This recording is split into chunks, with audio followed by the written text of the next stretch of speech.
ابھی جو عوام الناس میں یہ مشہور ہے ماضا کہ چور کے گھر میں ولی ہو جاتا ہے. عوام الناس میں یہ مشہور ہے. ابھی عوام الناس میں یہ مشہور ہے کہ جاہل کا بیٹا بھی بہت بڑا عالم ہو جاتا ہے. اب یہ اللہ کی قدرت ہے.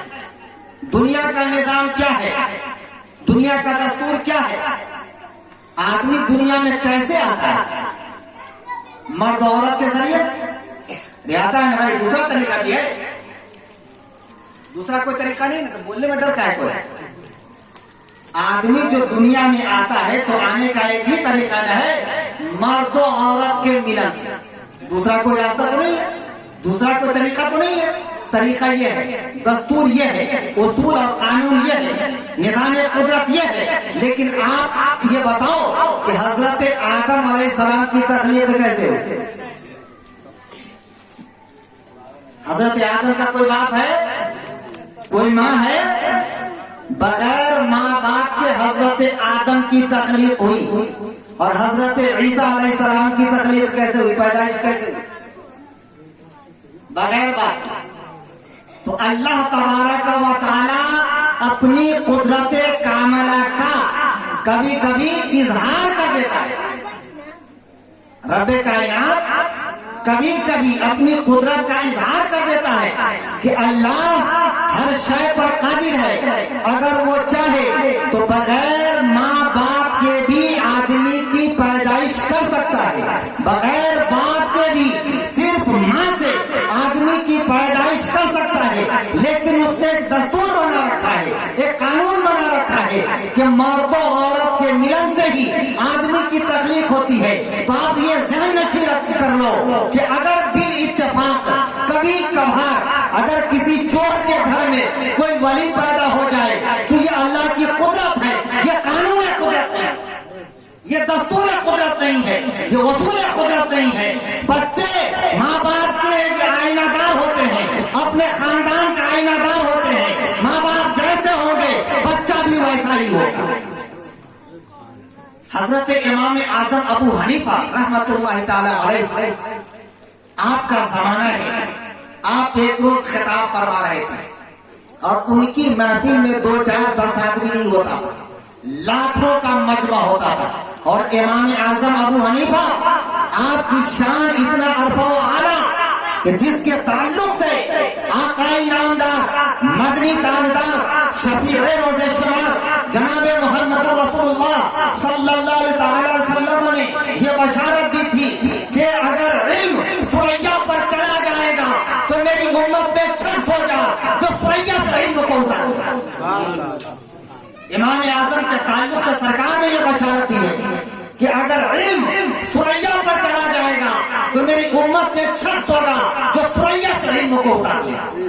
ایک روز آپ غسل خانے میں پہنچے اور فوراً باہر آ گئے. کسی نے پوچھا کہ حضور آپ غسل کرنے کے لیے گئے تھے اور ابھی آپ واپس کیوں آ گئے؟ آپ نے ارشاد فرمایا کہ ابھی ایک جرم انسان نے غسل کیا ہے, اس کی ناپاکی, اس کی نجاست پانی سے بہ رہی ہے. کوئی مائی کا لاب اتنی بینائی کا حامی جو پانی میں بہنے والی نجاست کو دیکھے. ابھی جرم غسل کیا ہے کہ زانی کیا ہے کہ محتلم کیا ہے, دیکھ لے اس کو.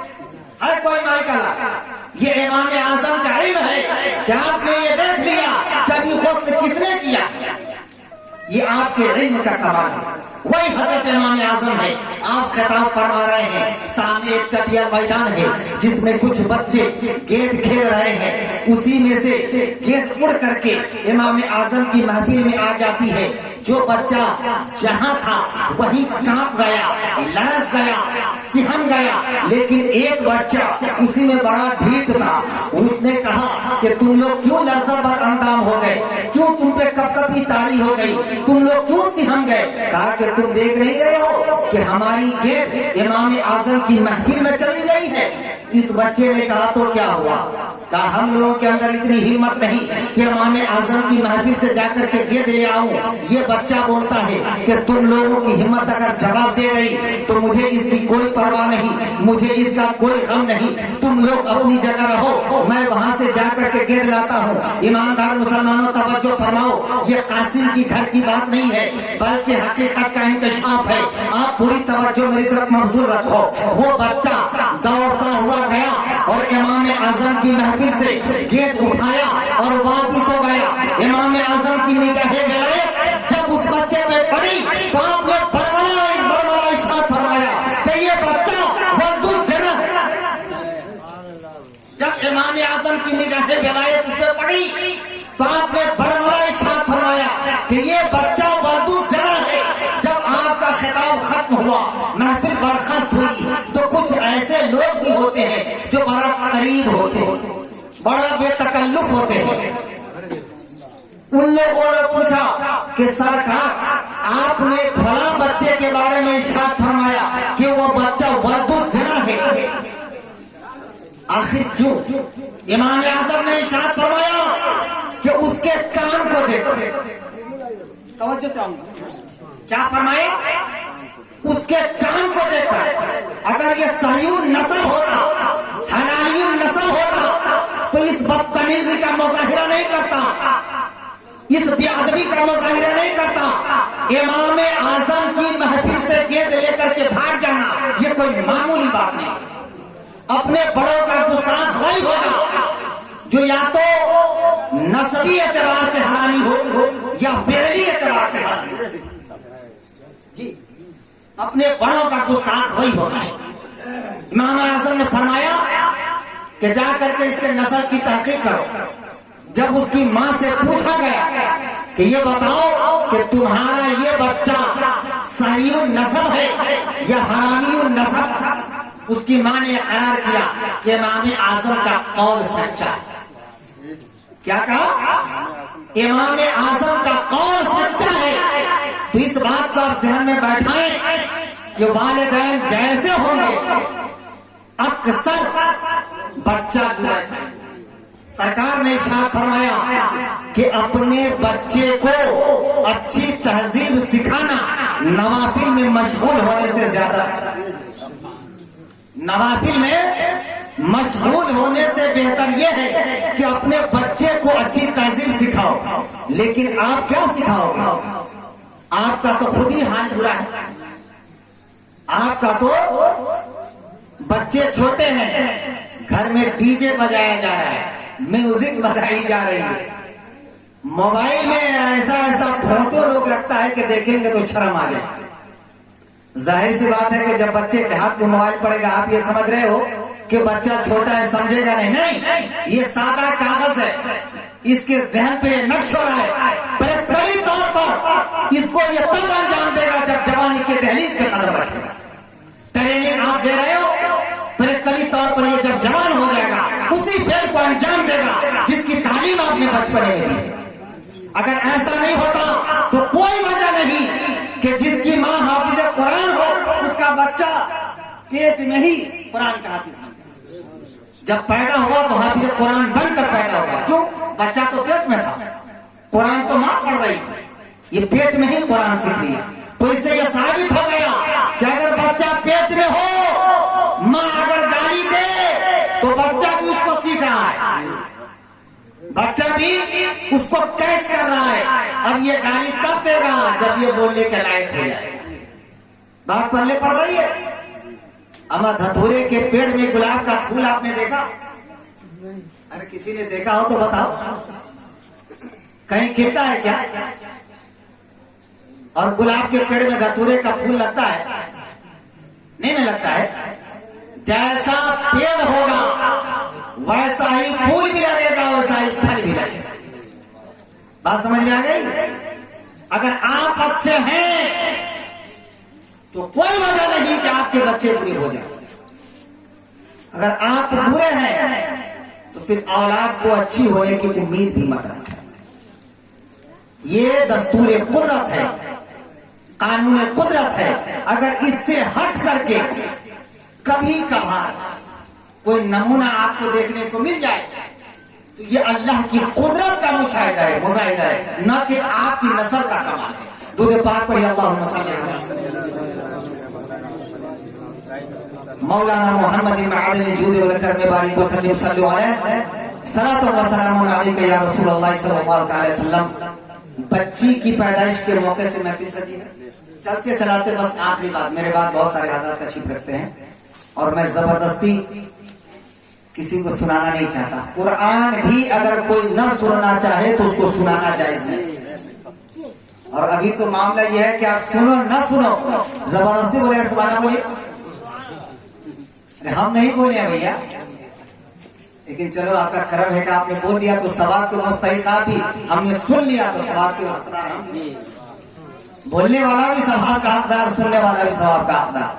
لڑکی واقعی اللہ کی رحمت ہے، اور یہ میں اپنے تجربے کی بات بتا رہا ہوں، صرف کتابی باتیں نہیں بتا رہا، تجربے کی بات بتا رہا ہوں، مشاہدے کی بات بتا رہا ہوں۔ لڑکی حقیقت میں اللہ کی رحمت ہے۔ جس گھر میں لڑکی نہ ہو اس میں رونق بھی نہیں، جس گھر میں لڑکی نہ ہو اس میں رونق بھی نہیں ہوتی۔ لڑکی خوبصورت دنیا کی آنکھ ہے، کوئی آدمی کتنا بھی حسین ہو، کتنا بھی جمیل اور خوبصورت ہو، لہیم و شہیم ہو، لیکن آنکھ نہ ہو تو اچھا لگے گا، لگے گا قبلہ؟ لڑکی دنیا کے خوبصورت چہرے کی آنکھ ہے، اور دوست اور کی بات آپ چھوڑو، نبی کون و مکان، پروفیٹ اعظم، قائد اسلام جناب احمد مجتبی محمد عربی روحی فدا صلی اللہ تعالی علیہ وسلم کی زبان نبوت جب جنبش کرتی ہے تو آمنہ کا دلارا ارشاد فرماتا ہے، اے لوگوں سنو، اگر کوئی انسان ہر جہاد جانب سے مصیبتوں میں گھر جائے، پریشانیوں میں گھر جائے، ایسی کٹھن گھڑی ہو، ایسا مشکل لمحہ ہو کہ اس کا اپنا بھی بیگانہ ہو جائیں، جب دوست بھی دشمنی پر آمادہ ہو جائیں، جب کوئی اس کا یار و مددگار نہ ہو، جب اس کی دعائیں باب اجابت کو چھو بھی نہیں پا رہی ہو، تو ویسی گھڑی میں وہ پریشان نہ ہو، وہ گھبرائے نہیں، بلکہ اپنے بغل میں اپنی بیٹی کو بٹھائے۔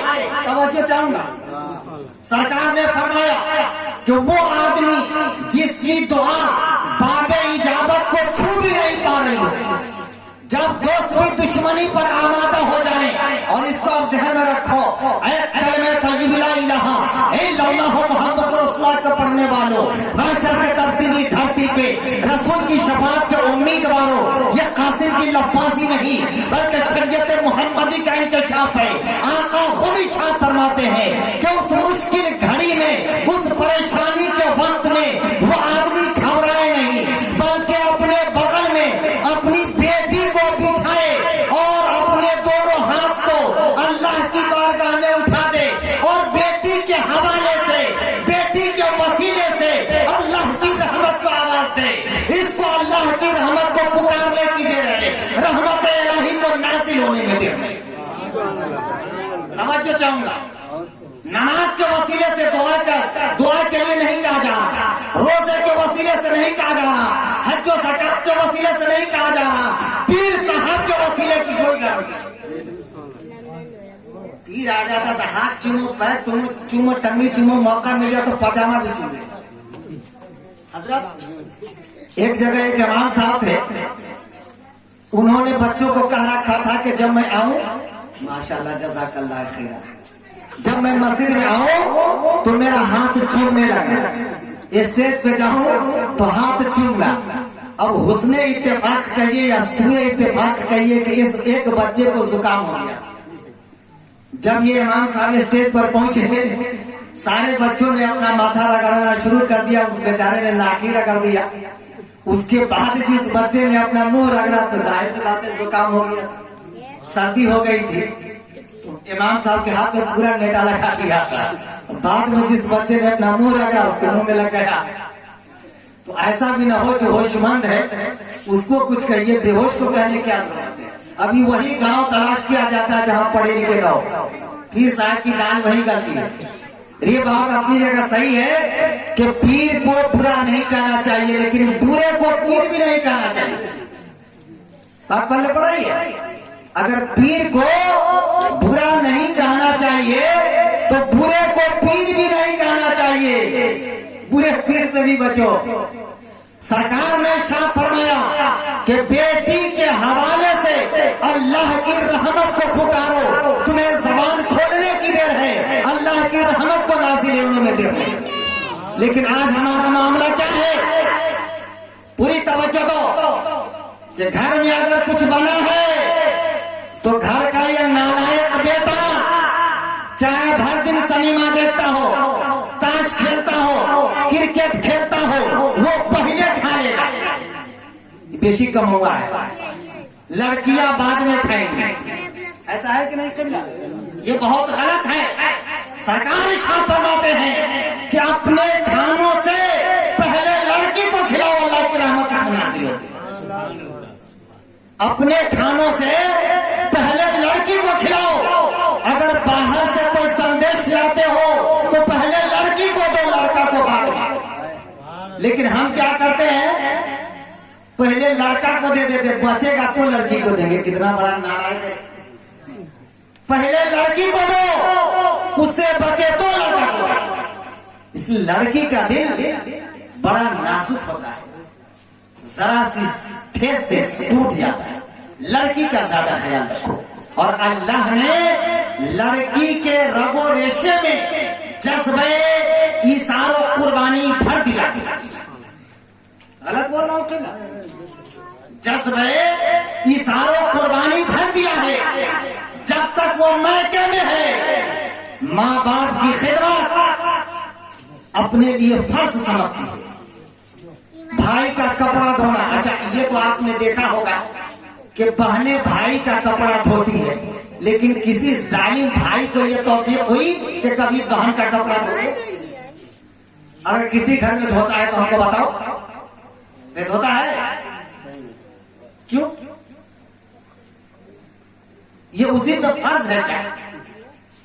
ہے ایسا کہ بہن بھائی کا کپڑا دھوئے، اب بھائی کچھ نہ کرے تو اس کو یہ تانا دیا جاتا ہے کہ تمہاری شادی میں یہی نہ محنت کرے گا۔ یہ تانا دیا جاتا ہے، مقدر کا مالک یہی ظالم ہے۔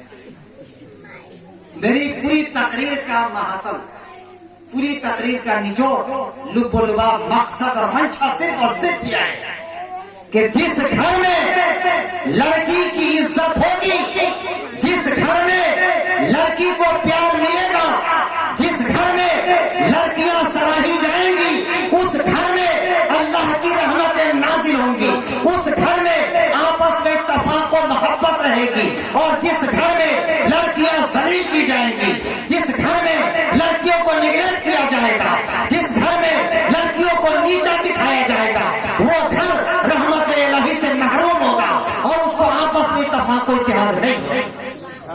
اس لیے اگر رحمت الہی کے متمنی ہو، اللہ کی رحمت کے مشتاق ہو، محتاج ہو، تو لڑکیوں کو سراہو، اس کو اپنے سینے سے لگاؤ۔ اگر تم نے لڑکی کو سینے سے لگا لیا تو اللہ کی رحمت تم کو اپنے سینے سے لگائے۔ تم نے لڑکی کو نیگلیکٹ کیا تو اللہ کی رحمت تم کو نیگلیکٹ کر دے گی۔ اللہ کا قرآن ارشاد فرماتا ہے اذکر نعمت اللہ علیکم جمیعا، اللہ کی تمام نعمتوں کا ذکر کرو، اللہ کی تمام نعمتوں کا چرچا کرو۔ انشاءاللہ الرحمن اگر زندگی نے وفات کیا، آپ کی محبت سعادتہ ہمارے شامل حال رہی، تو جب کبھی آپ نے یاد کیا انشاءاللہ یہ ناچیز حاضر آ جائے گا۔ خوب کی سر چمن پھول چنی شاد رہے، باغ باغ جاتا ہوں میں، گلشن تیرا آباد رہے، وآخر دعوانا ان الحمدللہ رب العالمین۔ السلام علیکم۔